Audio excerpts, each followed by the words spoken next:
Assalamualaikum warahmatullahi wabarakatuh. Selamat pagi menjelang siang Kanca Berbasora dimanapun Anda. Ya, senang sekali Anda masih bersama kami Radio Berbasora yang dipancar siarakan dari Komplek Perkantoran Bojongkoneng Singaparna.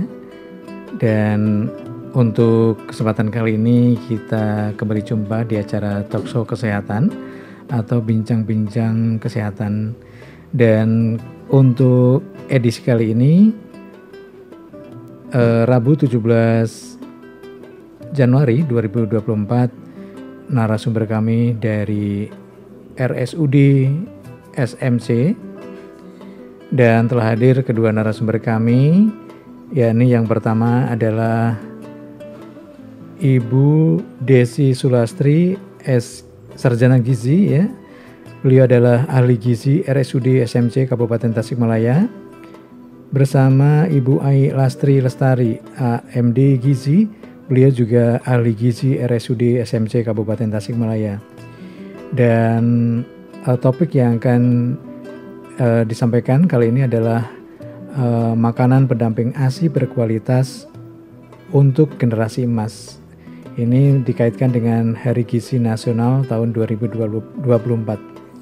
Dan saya Pri akan memberikan kepercayaan, atau juga yang memandu acara ini akan dibawakan oleh Hilda Sri Wahyuni. Ya, silakan. Ya, dari Hilda silakan. Ya. Selamat pagi Ibu Desi dan Ibu Ai Lestari ya. Ya. Kita langsung mulai aja mungkin ya. Di sini tentang MPASI berkualitas untuk generasi emas. Wah, ini merupakan pembahasan yang cukup penting untuk para ibu-ibu muda mungkin di luaran sana. Kita pengen tahu nih, Ibu, apa sih itu stunting?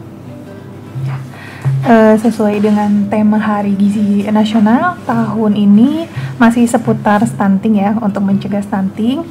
Jadi stunting itu adalah gangguan tumbuh kembang, pertumbuhan dan perkembangan anak, terutama anak balita, karena kekurangan gizi kronis. Jadi kekurangan gizi dalam jangka waktu lama gitu, terutama dalam 1000 hari pertama kehidupan. Jadi kita ada istilahnya 1000 HPK, itu dimulai dari sejak kandungan sampai anak berusia 2 tahun. Jadi itu yang disebut dengan stunting ya. Nah, untuk stunting ini memang masih banyak orang yang beranggapan kalau stunting itu faktor keturunan genetik. Jadi stunting itu kan si anak itu tumbuh pendek ya sebetulnya. Jadi memang tandanya panjang atau tinggi badannya itu tidak sesuai dengan usianya. Dan tadi beranggapan bahwa itu faktor genetik keturunan dari orang tuanya, sehingga banyak masyarakat yang hanya menerima saja tanpa berbuat untuk mencegah atau menangani stunting itu sendiri. Seperti itu. Betul. Nah, apa aja sih Bu penyebab dari stunting itu? Ya, untuk stunting sendiri itu memang banyak sekali faktor penyebabnya. Makanya untuk penanganannya sendiri memang multisektor untuk stunting itu ya, banyak sekali faktor penyebabnya. Yang pertama itu mulai dari pemberian makan mungkin yang tidak adekuat. Jadi pemberian makannya tidak berkualitas ya, terutama setelah anak berusia 6 bulan itu kan sudah mulai diberikan makanan pendamping. Nah, dari sana mungkin yang diberikannya itu tidak gizi seimbang, jadi tidak sesuai jenis dan jumlahnya. Kemudian juga faktor lainnya adalah pendidikan dan pengetahuan ibu yang kurang. Ya, termasuk tadi kalau kurang pengetahuan, tentunya nanti pemberian makannya juga tidak sesuai. Kemudian faktor ekonomi, misalnya sosial ekonomi, faktor kemiskinan juga mempengaruhi tumbuh kembang anak menjadi stunting, karena biasanya kalau faktor ekonomi itu kan nanti terbatas ya akses terhadap makanan yang bagus gitu ya. Betul. Itu kemudian juga faktor penyakit infeksi itu juga bisa mempengaruhi anak menjadi stunting ya. Misalnya anak itu terkena penyakit diare misalnya, atau penyakit infeksi seperti tuberkulosis atau TB. Nah, itu juga mempengaruhi status gizi anak. Jadi bisa juga menjadi penyebab stunting seperti itu. Baik, jadi kita harus lebih mengenali nih makanan pendamping untuk si kecil mungkin ya Bu. Betul. Ya. Lalu apa aja sih dampak dari stunting itu? Nah, untuk dampak stunting itu banyak ya. Pertama itu mungkin gagal tumbuh, jadi pertumbuhannya akan terhambat. Tadi kan jadi si anaknya itu tumbuh pendek, tidak sesuai dengan usianya. Betul. Kemudian status gizinya mungkin bisa jadi gizi kurang atau jadi perawakannya kurus, kecil gitu kan. Jadi pengaruh terhadap pertumbuhan. Kemudian perkembangan juga bisa terhambat ya, perkembangan motoriknya, kemudian kognitif, jadi kemampuan berpikir anak gitu. Jadi nanti pengaruhnya ke prestasi anak di sekolah ya. Kemudian pengaruh berikutnya terhadap kesehatan di masa yang akan datang ya. Jadi si anak juga beresiko untuk terkena penyakit tidak menular atau degeneratif, misalnya diabetes, kemudian obesitas nanti di masa depan, stroke dan juga penyakit jantung. Jadi berpengaruh terhadap gangguan metabolik pada saat dewasa nantinya. Baik. Lalu bagaimana sih cara kita untuk mencegah si bayi itu agar tidak stunting? Jadi pencegahan stunting ya. Nah, untuk pencegahan stunting sendiri itu bisa dimulai sejak remaja, terutama remaja putri ya, karena kan sebagai calon ibu ke depannya. Jadi dimulai dari sana, mungkin dengan screening anemia, kemudian pemberian tablet tambah darah, itu juga sudah mulai digencarkan oleh puskesmas gitu ya. Kemudian setelah menikah, kemudian masuki masa kehamilan, di sana juga ada langkah-langkah untuk mencegah stunting, mulai dari memenuhi asupan nutrisi yang bagus bagi ibu hamil ya, jadi gizi seimbang, kemudian juga makanannya sehat, asupan mineralnya juga cukup, jadi tidak hanya karbohidrat, protein, lemak, tapi juga mineral seperti zat besi, asam folat, kemudian yodium, itu juga penting untuk dicukupi. Kemudian memeriksakan kondisi kehamilannya rutin ke pelayanan kesehatan ya. Nah, setelah melahirkan, dilakukan baiknya IMD atau inisiasi menyusui dini ya. Jadi sesaat bayi lahir itu bayi diletakkan di dada ibunya yang kemudian dia mencari puting ibunya. Jadi dia menyusui sendiri seperti itu ya. Nah, setelah IMD kemudian dilakukan ASI eksklusif. Jadi pemberian ASI sampai si bayi berusia 6 bulan. Jadi hanya ASI saja Kanca, jangan diberikan makanan atau minuman lain ya sebelum usianya 6 bulan ya. Bahkan air putih saja itu tidak boleh diberikan. Kemudian nanti setelah 6 bulan, karena dari ASI saja itu tidak cukup untuk memenuhi kebutuhan si bayi, maka mulai diberikanlah makanan yang disebut dengan MPASI, makanan pendamping ASI. Jadi ASINya terus diberikan, tapi sudah boleh diberikan juga makanan ya. Nah, dari MPASI ini juga menjadi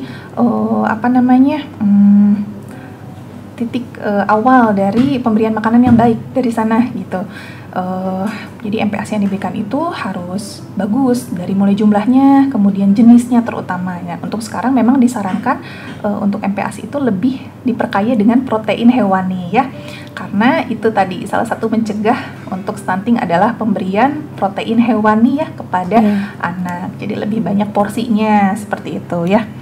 Kemudian juga pencegahan lainnya itu bisa dengan imunisasi lengkap, kemudian juga mungkin perilaku hidup bersih dan sehat ya di rumah, itu juga bisa mencegah daripada stunting seperti itu.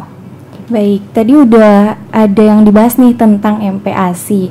Nah, mungkin Kanca juga nih masih pada penasaran lebih dalam apa sih itu MPASI? Ya, untuk MPASI sendiri mungkin akan dijelaskan oleh rekan saya, Ibu Ai Lastari. Baik. Ya, langsung aja berarti ya Teh ya. Iya. Sebenarnya sih kalau dilihat dari judul subtema diskusi kita kali ini gitu ya, bahwa memang sebenarnya udah jelas, udah tegas juga sebenarnya bahwa generasi emas itu bisa dibentuk dengan memberikan MPASI yang berkualitas gitu. Betul. Yang kita ketahui juga bahwa proses pemberian MPASI memang merupakan masa-masa yang paling krusial gitu ya untuk pertumbuhan dan perkembangan pada balita. Kalau dilihat dari pengertian, itu MPASI merupakan pendamping ASI gitu ya. yang diberikan kepada bayi mulai usia 6 hingga 24 bulan dengan takaran tertentu untuk memenuhi kebutuhan gizi pada bayi gitu. Kenapa dikatakan MPASI harus diberikan hingga usia 24 bulan gitu? Karena makanan ini memang ditujukan untuk diberikan bebarengan dengan ASI gitu ya Teh. Betul. Nah, karena ASI diberikan hingga anak usia 2 tahun saja, maka ketika anak berusia lebih dari 2 tahun, maka anak tidak diberi MPASI lagi gitu ya namanya. Cuman memang diganti menjadi makanan biasa gitu. Baik. Nah, sebelum itu mungkin untuk Kanca barangkali ada yang ingin bertanya terkait MPASI berkualitas untuk generasi emas. Boleh langsung aja kirim WhatsApp atau SMS melalui nomor 0853 244 0070. Baik, kita langsung lanjut aja nih ke pertanyaan selanjutnya. Bagaimana sih Bu cara memberikan MPASI yang baik untuk anak itu? Kalau memang cara pemberian MPASI memang harus disesuaikan dengan maksudnya ada syaratnya gitu ya. Betul. Yang pertama itu harus terjadwal. Jadi memang jadwal makan itu termasuk selingan itu harus teratur dan terencana gitu. Jadi harus pas ketika memberikan MPASI. MPASI tadi kan dikatakan bahwa MPASI harus diberikan saat anak usia 6 bulan gitu ya. Betul. Harus sesuai juga dengan teksturnya gitu ya. Jadi ada tahapan-tahapannya. Saat anak usia 6 bulan sampai 9 bulan sebenarnya gitu boleh diberikan makanan yang dilunakkan atau makanan yang dihaluskan, kemudian disaring. Nah, jadi bisa disebutnya juga makanan lumat gitu ya. Jadi prinsipnya harus lumat, harus halus, harus kental dan jatuh perlahan ketika diturunkan gitu menggunakan sendok gitu. Betul. Nah, untuk frekuensinya disarankan juga harus tepat gitu ya. Ada 2 sampai 3 kali dalam satu hari gitu. Untuk selingan disarankan 1 sampai 2 kali saja gitu ya. Sebenarnya kalau buat selingan buah-buahan juga udah boleh gitu ya. Betul. Sari buah boleh, buah-buahan yang dihaluskan juga udah bisa sebenarnya gitu. Kemudian mungkin untuk anak usia 9 sampai 12 bulan itu perlu diingat bahwa anak saat usia anak 9 bulan harus dirubah teksturnya gitu ya. Jadi ada makanan cincang namanya gitu. Jadi boleh bubur gitu atau misalkan nasi tim gitu, makanan yang lunak tapi lauk pauknya boleh dicincang gitu. Untuk frekuensi makannya tetap sama aja, mungkin membedakan boleh sampai 4 kali gitu ya. 3 sampai 4 kali. Untuk selingan sama saja 1 sampai 2 kali. Nah, kemudian untuk anak usia 12 sampai 24 bulan gitu ya. Itu memang diharuskan ganti lagi teksturnya gitu. Betul. Disebutnya makanan biasa. Jadi makanannya udah kayak makanan kita, makanan keluarga. Boleh dikasih nasi gitu ya. Terus seperti lauk pauknya juga udah boleh makanan seperti kita. Mungkin yang membedakan rasanya gitu ya. Porsinya juga gitu. Gitu. Oke, tadi udah dibahas nih terkait MPASI atau makanan pendamping untuk anak. Nah, kita juga pengen tahu nih, apa aja sih tips agar anak tidak susah makan? Sebenarnya kalau tips saat anak susah makan, yang pertama kita perlu gunakan piring tersendiri atau perlengkapan makan untuk anak gitu ya. Tapi diusahakan harus sesuai sama karakter yang dia suka gitu ya. Boleh dengan warna-warna yang menarik ataupun dengan icon-icon yang lagi dia gemari gitu ya, bisa kayak gitu. Kemudian juga bisa ajak anak sering mungkin untuk makan bersama keluarga gitu ya. Jadi itu untuk membangun kedekatan juga gitu sesama anggota keluarga gitu. Jadi makannya boleh bareng gitu. Di samping itu juga boleh kita libatkan anak gitu. Libatkan anak saat proses pembuatan makanannya gitu. Jadi nanti anak berpikirnya, oh saya harus makan nih makanan punya buatan saya gitu.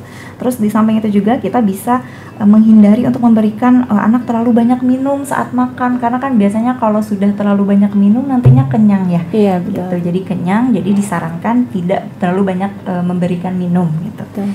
Kemudian selain itu juga gitu, apabila anaknya sudah cuci tangan gitu ya, dipastikan anaknya tangannya udah bersih, sebenarnya boleh dipersilahkan, jangan dilarang anak untuk makan dengan tangannya sendiri gitu. Betul. Kadang kan kalau anak-anak pengen makan pakai sendok, pengen pakai garpu gitu, ataupun pakai tangan sendiri, nggak apa-apa, dibiarin aja. Itu salah satu cara juga untuk mengatasi anak yang susah makan.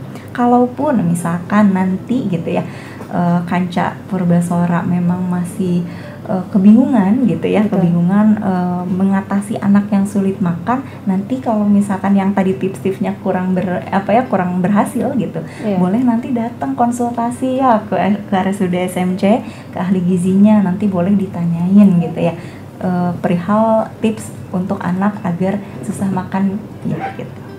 Oke, nah itu dia Kanca, apabila ada yang masih ingin ditanyakan, katanya boleh langsung aja datang. Nah, kita langsung masuk ke pertanyaan terakhir mungkin ya. Apa sih MPASI? Apakah MPASI dari lemari pendingin itu harus dihangatkan terlebih dahulu atau langsung aja gitu diberikan kepada anak?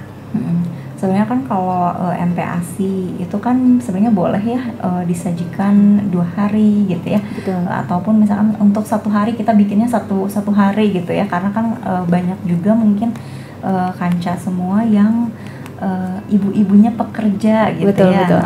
Gitu. Jadi kadang bikinnya di pagi aja gitu, terus nantinya disimpan di lemari pendingin dan nanti siang ataupun sore gitu dikasihinnya. Sebenarnya kalau dilihat sih memang untuk menyajikan MPASI dalam kondisi dingin ataupun dalam kondisi suhunya suhu ruang gitu, ataupun dalam kondisi hangat, sebenarnya nggak apa-apa, itu masih aman-aman aja. Jadi mau diangetin, mau dingin atau mau suhu ruangan gitu ya, sebenarnya nggak apa-apa, masih aman-aman aja gitu. Oke. Nah itu dia Kanca, mungkin pembahasan terkait MPASI berkualitas untuk generasi emas. Barangkali dari Kanca nih masih ada yang ingin ditanyakan terkait stuntingnya, MPASI-nya, makanan pendamping untuk si kecil. Boleh kirim WhatsApp atau SMS ke 0853244070. Ya baik, rekan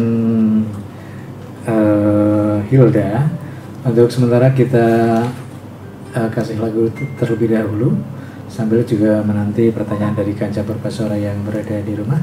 Dan setelah itu nanti kita kembali lagi di acara kita ini, sebuah acara talkshow kesehatan kerjasama antara RSUD SMC dengan Radio Purbasora Kabupaten Tasikmalaya.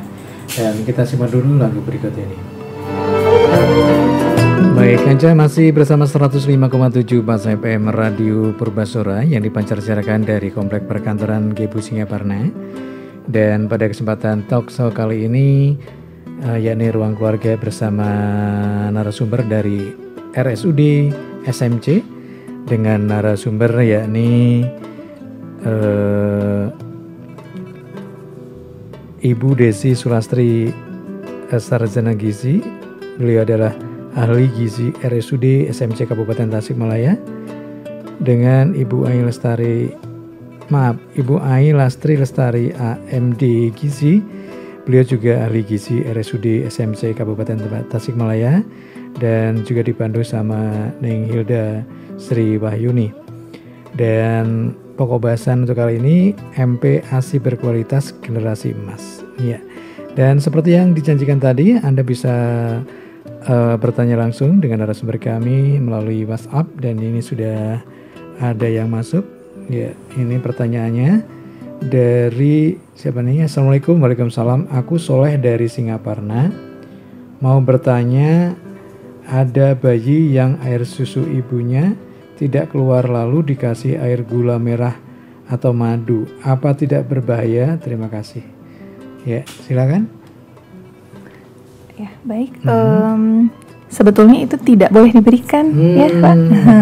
Jadi tadi yang disebut dengan eksklusif, ASI eksklusif adalah hanya diberikan ASI saja sampai bayi berusia 6 bulan. Jadi selain air susu tidak boleh diberikan, termasuk tadi apalagi air gula merah madu ya. Jadi belum sesuai dengan usianya. Jadi sistem pencernaannya belum mampu untuk mencerna selain air susu ibu ya.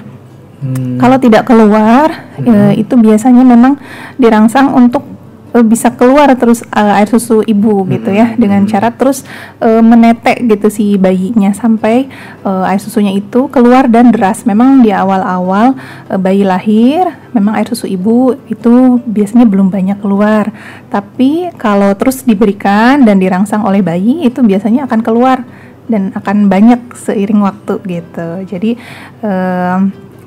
memang tidak boleh diberikan gitu. Iya. Begitu Pak Soleh ya yang ada di Singapura. Istilahnya Bu ya kajenting nangis gitu ya. Jangan dikasih gula merah. Ya. Iya, kasihan. Soalnya rasanya beda, nggak seperti gula merah. Saya juga udah lupa rasanya. Waktu bayi kan kita juga konsumsi, tapi udah lupa. Saya yakin mereka udah pada lupa. Ya barangkali Neng Hilda ada pertanyaan ini untuk narasumber kita kali ini. Iya, mungkin aku pengen nanya nih Bu. Nyambung dari pertanyaan tadi dari Sobat Kanca, aku mau nanya, kan ada nih ibu-ibu muda yang baru melahirkan tuh emang ASI-nya itu belum keluar sempurna. Lalu si anaknya itu berhubung kasihan untuk anaknya gitu, karena nggak diberi makan istilahnya, jadi dia tuh diberi susu formula. Nah, apakah itu aman atau kayak gimana ya? Ya, untuk pemberian susu formula ya memang diusahakan itu diberikan ASI terlebih dahulu. Untuk bayi memang di awal-awal bayi lahir ASI itu memang belum banyak keluar, makanya harus dirangsang. Mungkin perlekatannya yang bagus ya. Kemudian biasanya suka ada pijat oksitosin biasanya gitu ya. Jadi dipijat payudaranya, dirangsang, kemudian terus diberikan. Jadi si bayinya itu menetek gitu pada ibu. Nanti akan keluar, akan terangsang seperti itu ya. Mungkin untuk kondisi tertentu, mungkin kalau sudah berusaha dan mungkin dalam beberapa hari ternyata memang ASI-nya sangat tidak mencukupi gitu ya, diberikan susu formula, tapi harus sesuai dengan usianya. Kan ada yang 0 sampai 6 bulan, tapi tetap diusahakan itu diberikan ASI terlebih dahulu ya. Biasanya memang masalah psikologis juga mempengaruhi keluarnya ASI. Jadi ibunya harus yakin dulu nih, harus yakin kalau ini ASI-nya bakal keluar, bakal ada ASI untuk bayinya. Insya Allah pasti nanti anaknya juga akan terpenuhi kebutuhannya dari ASI. Nanti ASI juga keluar kok. Baik.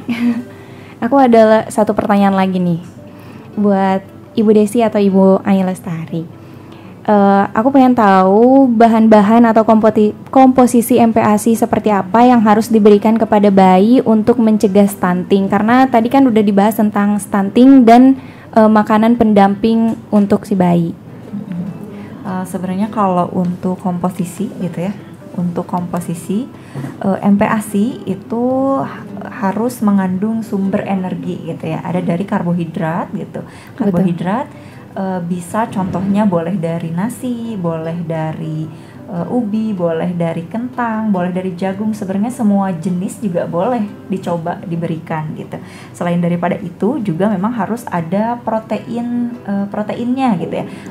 Mau protein nabati ataupun protein hewani. Tapi untuk pencegahan stunting ini memang ditekankan untuk pemberian protein hewaninya gitu, karena protein hewani sangat penting untuk memastikan anak itu tercukupi proteinnya gitu, tercukupi sumber zat besinya juga, kemudian tercukupi sumber asam amino esensialnya gitu ya, karena memang asam amino esensial juga ini sangat penting untuk proses pertumbuhan dan perkembangan pada balita gitu.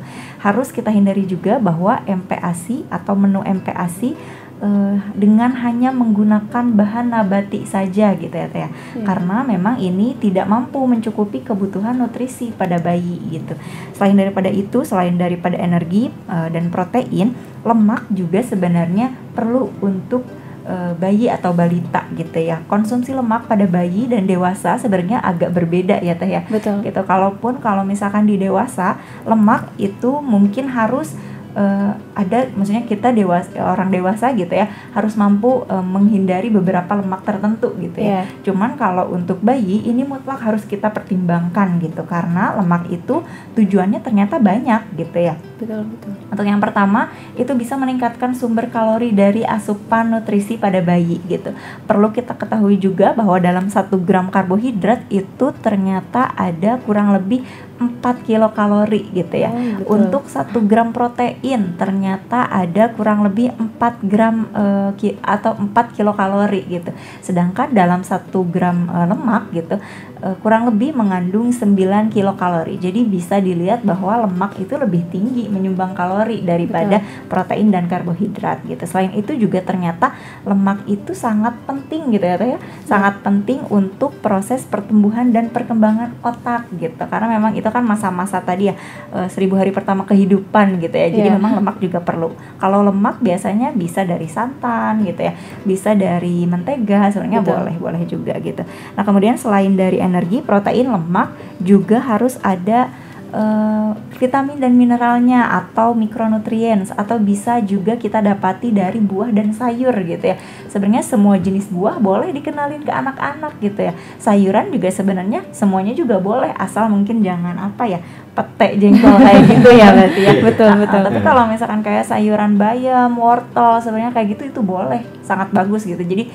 lebih bagus setiap kali makan harus ada makan makanan yang tadi gitu. Jadi harus lengkap gitu, terutama yang tadi protein hewaninya gitu ya.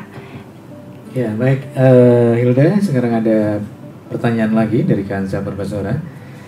Assalamualaikum, saya Abdullah dari Sukarame, izin bertanya, pada usia berapa bulan bayi boleh mengkonsumsi selain ASI dan makanan yang terbaik itu apa? Terima kasih gitu. Dari Pak Abdullah di Sukarame. Silakan Bu. Kalau dari mulai usia berapa berarti usia berapa anak boleh mengkonsumsi makanan selain ASI gitu ya. Sebenarnya itu yang sudah tadi kita bahas berarti ya. Itu sejak usia 6 bulan berarti ya. 6 bulan sebenarnya anak sudah mulai boleh diberikan makanan pendamping ASI yang tadi gitu. Jadi selain daripada ASI, saat anak usia 6 bulan itu boleh langsung dikasih makanan yang tadi, yang makanan yang kental, makanan yang boleh prosesnya itu yang direbus, diulek, lalu disaring gitu. Jadi makanannya yang teksturnya juga harus sesuai saat anak usia 6 bulan berarti gitu ya Pak ya. Gitu. Ya begitu Pak Abdullah dari Sukarame. Telah dijawab sama narasumber kami, mudah-mudahan puas dengan jawabannya. Dan untuk yang lainnya bisa kembali untuk menyampaikan pertanyaan melalui WA atau juga SMS ya, dengan nomor yang sama di 0853 244 0070. Iya, baik. Rekan Hilda masih ada pertanyaan, silakan. Iya, oke. Nah, kalau misalnya asupan atau juga yang kita kasih untuk bayi tersebut katakanlah tidak cocok, dengan tanda-tanda apa Bu? Misalnya yang kita kasihkan itu istilahnya bayi menolak, atau bayi itu bukan waktunya gitu, itu ditandai dengan apa Bu? Apakah nangis terus atau gimana? Sehingga orang tua itu, berarti dikasih ini mah nggak cocok misalnya, gimana itu? Iya, biasanya kita kenalnya dengan mungkin istilahnya ada alergi ya Pak ya. Jadi salah satu tanda mungkin ketidakcocokan terhadap satu jenis makanan gitu ya. Nah makanya di pemberian MPASI ini boleh dicoba semua jenis bahan makanan ya. Misalnya untuk protein hewani, boleh diberikan daging sapi, kemudian ayam, ikan, telur, atau mungkin seafood boleh diberikan, nggak apa-apa, kayak udang, cumi-cumi misalnya, atau ikan laut. Nah, ketika nanti anak menunjukkan tanda-tanda alergi, misal jadi ruam kulitnya, gatal, atau mungkin diare, salah satu tanda itu tadi alergi, oh berarti tidak cocok ya. Dan biasanya kalau mau dites dicoba lagi, nanti dicoba lagi 1 kali lagi, misalnya alergi protein dari daging sapi. Ketika nanti diberikan kembali daging sapi, oh menunjukkan tanda gejala yang sama, oh berarti sepertinya kemungkinan ada alergi gitu. Jadi bisa dicoba dulu semua bahan makanannya gitu. Iya, mungkin dengan cara itu ya Bu, soalnya kan ditanya belum bisa menjawab. Iya. Betul. Iya, kemudian kembali pada ASI ya yang tadi dibahas tadi. Terus juga pengen nanya pada ibu-ibu ini, karena seorang pekerja, ya, karyawan, bagaimana mengantisipasi atau juga solusi untuk memberikan ASI eksklusifnya itu? Karena ditinggal Bekerja dengan waktu yang begitu lama begitu. Nah, Gimana? biasanya untuk ibu-ibu pekerja yang memberikan ASI itu di luar rumah mungkin ya, ketika di luar rumah itu biasanya diperah Pak ASI-nya gitu. Jadi pada bawa pumping ya ibu-ibu biasanya ke tempat kerja, udah bawa tas isinya pumping alat pompa ASI, kemudian nanti ditampung di plastik ASI ya, kantong ASI namanya. Jadi ditampung di sana. Terus juga kalau udah dimasukin di kantong ASI, jangan lupa dikasih tanggalnya ya Pak. Oh ini tanggal ASI nih yang dimasukin, kemudian nanti disimpan. Gitu. Biasanya suka pada bawa ini ya, cooler bag ya. Jadi tas yang ada pendingin atau pengatur suhunya, disimpan di sana. Nanti ketika pulang bisa diberikan ke anak gitu. Jadi nyetok dulu gitu Pak. Nyetok dulu ASI-nya di kantong ASI seperti itu. Itu ada kedaluarsanya nggak Bu? Misalnya udah kemarin ini misalnya dimasukkan ke kulkas ya? Ya, biasanya dimasukinnya kalau misalnya stoknya masih banyak, untuk yang paling baru dimasukin di freezer. Jadi kalau di freezer itu kan beku, dia bisa tahan mungkin sampai 6 bulan bisa sepertinya. Nanti prosesnya kalau mau diberikan harus dicairkan dulu Pak. Betul. Dicairkan dulu, dimasukin ke yang bawah dulu, kulkasnya bagian bawah. Nanti setelah itu baru direndam di air suhu ruang seperti itu, atau mungkin sedikit hangat. Nanti baru diberikan ke bayinya. Gitu. Oke. Berikutnya ada pertanyaan? Baik Ibu. Pertanyaannya, makanan apa sih yang harus dihindari untuk anak di bawah usia 2 tahun? Nah ini mungkin ya. Jadi untuk makanan yang dihindari gitu ya, kebanyakan gitu ya di sini gitu ya kita ibu-ibu bahkan terkadang gitu ya anak-anaknya tuh ketika anak-anak ingin jajan kayak snack-snack gitu ya, ingin jajan kayak coklat kayak gitu, kita turutin aja gitu ya, karena padahal itu dapat mempengaruhi terhadap nafsu makan anak ke nantinya gitu. Bahkan jadi banyak permasalahan bahwa anak jadi nggak mau makan karena kan ketika anak usia 1 tahun, anak usia 2 tahun itu kan belum terlalu banyak mengenal rasa gitu ya. Jadi saat anak diberikan makanan yang agak manis, yang agak gurih, ya jelas anak pasti lebih memilih makanan yang itu daripada makanan yang sehat atau yang padat nutrisi gitu. Jadi bahan yang harus dihindari atau yang dibatasi adalah makanan dan minuman yang gurih atau yang manis gitu. Seperti contoh dodol mungkin ya, dodol, coklat gitu, mau wafer coklat, biskuit coklat, roti coklat, itu lebih bagus dihindari dulu gitu ya.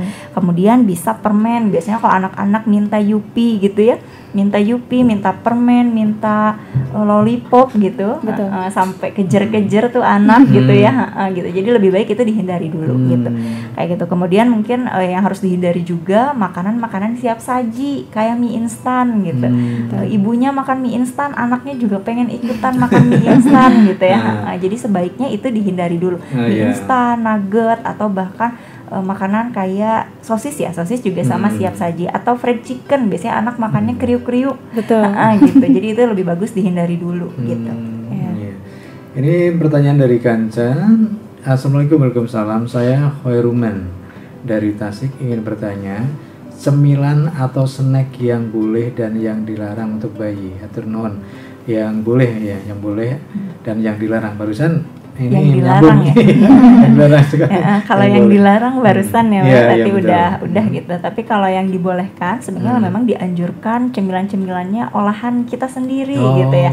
Kayak contoh gitu ya, buah potong tadi boleh gitu ya, atau misalkan puding susu, puding buah itu lebih bagus sebenarnya karena memang lebih padat gizinya ya daripada makanan-makanan kemasan, makanan-makanan yang terlalu gurih, bahan penyedapnya banyak, bahan pewarnanya banyak gitu. Jadi disarankan sih menggunakan bahan-bahanan atau buatan kita sendiri gitu ya. Betul. Iya. Kemudian untuk pemberian ASI sendiri itu sampai usia berapa, Bu? Untuk ASI sendiri, MPASI. ASI. Untuk ASI, untuk ASI itu sampai 2 tahun. Jadi eksklusif sampai 6 bulan dan diteruskan sampai anak usianya 2 tahun. Nanti setelah itu mulai disapih biasanya. Karena udah makannya juga udah makanan keluarga, udah biasa, jadi biasanya sudah tidak ASI lagi kalau udah 2 tahun. Iya. Kemudian masih ada pertanyaan ini dari Kanza. Assalamualaikum, waalaikumsalam. Saya Yuli ingin bertanya, anak saya setelah dikasih MP, makanan pendamping gitu ya, yang biasanya ditinggal itu dikasih susu formula, setelah ada makanan pendamping berkurang untuk minum susu formulanya, gimana nih Bu? Sebenarnya itu wajar nih kan? Wajar ya. Karena memang kan setelah itu kan si anak udah dikasih MPASI gitu ya. Jadi wajar kalau memang formulanya jadi berkurang gitu. Gitu. Itu juga dilihat juga itu anaknya usianya berapa dulu gitu ya. Gitu. Kalau misalkan tadi masih agak kecil gitu ya, sebenarnya memang harus seimbang gitu ya antara susu formula dan MPASI gitu. Tapi kalau misalkan sudah makin besar ternyata MPASI-nya makin banyak, kemudian atau susu formulanya makin berkurang, nggak apa-apa, lebih bagus juga kayak gitu. Iya. Mungkin yang jelas di atas 6 bulan soalnya sudah makan makanan pendamping ya Bu ya. Ya itu Bu Yuliani, mudah-mudahan bos dengan jawaban dari narasumber kami. Masih ada waktu nih, rekan Hilda barangkali untuk persiapan gitu harus diberi dengan wawasan. Siap. Oke. Mungkin masih agak penasaran nih Bu. Kadangkala di lingkungan masyarakat, orang tua zaman dulu itu masih memberikan makanan seperti pisang gitu untuk para bayi yang di bawah 6 bulan yang seharusnya masih didampingi dengan ASI eksklusif. Iya tadi ya, berarti kan kalau sekarang sudah beda zaman ya, eranya sudah beda. Jadi anak diberikan makanan itu sudah harus 6 bulan dulu gitu. Jadi sebelum 6 bulan, ada sebentar lagi juga mau 6 bulan udah mulai dikasih dong, nggak apa-apa biasanya gitu kan ya. Nah, ya praktek-praktek seperti itu justru tidak diperbolehkan ya, karena dari segi mungkin faktor pertumbuhan anaknya juga belum siap, jadi harus siap dulu anaknya gitu. Jadi jadi kenapa 6 bulan, karena disesuaikan dengan perkembangan organ tubuhnya, pertumbuhannya juga. Misalnya dia udah duduknya udah tegap kalau 6 bulan gitu kan ya, kepala juga udah tegap gitunya. Gitu. Nah, terus kalau orang tua zaman dulu kan kalau ngasih MPASI itu udah aja kasih pisang dikerok gitu ya, anaknya. Udah itu aja cukup gitu, atau dikasih aja ubi gitu kan ya. Nah, ya itu kan dikenalnya istilahnya MPASI tunggal ya. Jadi cuma satu jenis bahan makanan. Nah, itu untuk sekarang itu sudah tidak boleh diberikan ke anak gitu. Jadi sekarang mah harus lengkap, seimbang ya. Kita kenal istilahnya ada MPASI 4 bintang ya. Jadi lengkap, ada karbohidratnya, ada proteinnya, ada sayur, ada buah, jadi lengkap. Jadi tidak boleh hanya satu jenis aja, kasihan anaknya ya kalau cuma dikasih pisang aja gitu kan, padahal dia butuh asupan protein gitu ya. Jadi seperti itu. Mungkin ya menambahkan ya, boleh. Di samping itu juga karena memang pencernaannya juga ya belum bagus gitu ya. Jadi nanti takutnya kalau misalkan diberikan pada anak kurang dari 6 bulan gitu, takutnya nanti ada efek-efek yang lain gitu. Contoh ada diare gitu. Bahkan banyak juga kasus anak muntah, bahkan muntaber gitu ya. Jadi takutnya ada resiko-resiko yang lain karena pencernaannya belum siap gitu ya. Baik, Hilda, karena waktu yang sudah tidak mencukupi, maka kita masuk ke ini ya, himbauan kepada para ibu dan juga calon ibu rumah tangga yang berada di wilayah Kabupaten Tasikmalaya dari Ibu Ai sama Ibu Desi, silakan. Iya, jadi stunting ini merupakan masalah yang serius yang tentunya harus kita juga sama-sama ikut andil ya, mencegah, menangani stunting gitu ya. Karena bukan hanya mengganggu pertumbuhan anak, tapi juga akan mengganggu perkembangan otak yang akan berpengaruh kepada prestasi belajar di sekolah, produktivitas dan juga kreativitas nanti di usia-usia produktif ke depannya. Dan juga pemberian MPASI ini penting diberikan kepada anak, tentunya MPASI yang berkualitas baik dari jumlah maupun jenis yang diberikan kepada anak. Iya, Bu Ai. Cukup. Oh iya. Baik. Terima kasih rekan Hilda dan juga kedua narasumber kami. Ibu Desi Sulastri, Sarjana Gizi, beliau adalah ahli gizi RSUD SMC Kabupaten Tasikmalaya, dan Ibu Ai Lastari, AMD Gizi, sama ahli gizi RSUD SMC Kabupaten Tasikmalaya. Terima kasih atas kehadirannya di studio dan mudah-mudahan ilmunya bermanfaat. Tidak hanya bagi ibu-ibu, tapi juga bagi bapak-bapak yang juga harus mengetahui dengan cara-cara bagaimana merawat atau juga memberikan makanan terhadap bayi-bayi kita gitu ya. Dan saya Pri juga rekan Hilda mengucapkan terima kasih atas kebersamaannya. Sampai jumpa. Wassalamualaikum warahmatullahi wabarakatuh.